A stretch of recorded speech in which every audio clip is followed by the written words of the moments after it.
were rated as willful. 9 more were rated as serious. The proposed penalty was approximately $5.7 million.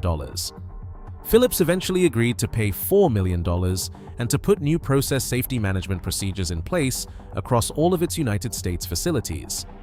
In exchange, the willful designation was removed from the citations.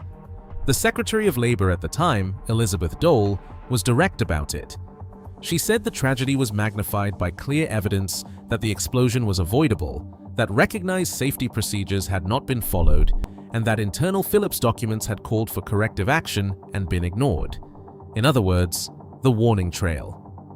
OSHA reconstructed after the fire was almost identical to the warning trail that had existed inside Phillips before it. The most important thing that came out of the disaster was structural.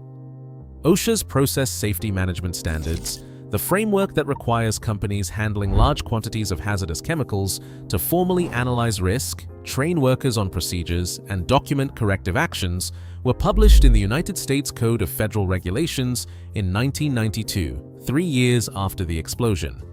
They reshaped how American petrochemical plants operate.